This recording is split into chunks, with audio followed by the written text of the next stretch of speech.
السلام عليكم ومرحبا بكم، ان شاء الله تكونوا كامل بخير وعلى خير. اليوم جيتكم بوصفه مليحه للسهرات الرمضانيه. درت لكم لي ميني تارتليت. كنت سبق انايا وخدمت معكم لاباط، يعني وصفه ما اعتمدتها وما نبدلهاش. نروحوا مباشره للكريمه. هنايا الكريمه عندي نص لتر تاع حليب، درت لهم 4 مغارف تاع سكر ماشي معمرين، وزدت عليهم مغرف ونص تاع المايزينا. نحطو كلش فوق النار مع التحريك المستمر. هنا جاتني في بالي درت مغرف تاع فلوندوق الفانيلا. من الأحسن أنه أنا ما كنتش دايره ناوية نديرو، من الأحسن تنقصوا السكر، ديروا 3 مغارف. هنايا بعد ما عقدت الكريمه تاعي نطفي عليها، وفي الأخير راح نضيف مغرف صغيرة تاع لافاني ومغرف صغيرة تاع الزبدة. نبقاو نحركو ونحطو هذاك الخليط نحيوه من الكسرونه تاعنا، ونحطوها في غيسيبيون ولا في طبسي يكون كبير.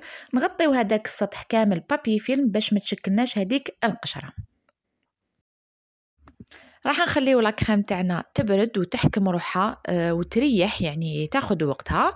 بعد ما نشوفها حكمت روحها وبردت تماما، نجبدوها ونحركوها غير بالفوي، يعني نخلطوها غير بشويه، ونضيفوا لها كميه تاع لاكريم شانتيي. هنايا الشانتيي كنت طلعتها وحدها، انا في العاده ندير مباشره الشانتيي اون بودر ونطلعهم بالباتور. المره هذه فضلت هذه الطريقه باش تحصل على اون كريم تكون شويه خفيفه. حطيت هذيك لاكريم في اون بوش جوتابل باش تجيني الخدمه سهله. عمرت لي فون دو طارت تاوعي. راح نخليكم الوصفه تاعهم في صندوق الوصف. هنا من الاحسن تخليوهم يبردوا، تزيد تحكم روحها هذيك لاكريم باش هذا التزيين ولا هذا الناباج يمشي لكم فاسيلمون من الفوق. انايا كنت مزروبه باش ندخلهم ونخليهم يبردوا. حكمت هذا الناباج ولا هذا الفوغاج تاع الفرامبواز راح يمد لهم واحد الذوق ولا اروع. زينتهم بهذه الطريقه باسكو شفت بلي كنا نمشي هذا الناباج، كنا نمشيه راح تخسر لي الكريمه من تحت يعني وما يجيش الشكل تاعهم شباب. زينتهم بهذه الطريقه. وكاين حبيبات خليتهم بعد ما حكمت روحها لاكريم، خرجتهم ودرت لهم الناباج من الفوق ومشيتو بكل سهوله. هنايا لي كريم لي طارت تاوعي عفوا راهم واجدين. كانت بقات لي لا كريم هذيك بقات لي كميه منها، فضلت انه نديرهم ديسير للسهره مرافقين مع هذوك لي طارت.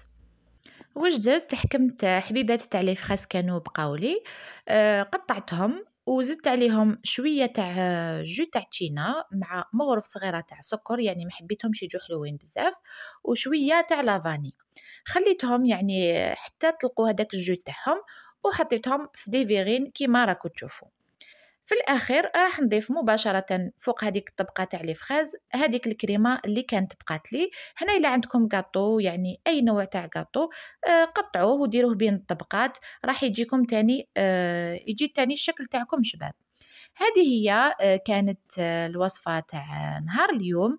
نتمنى ان شاء الله تكون نالت اعجابكم، ونتلاقاو في فيديو جديد مع وصفات جديده. مع السلامه.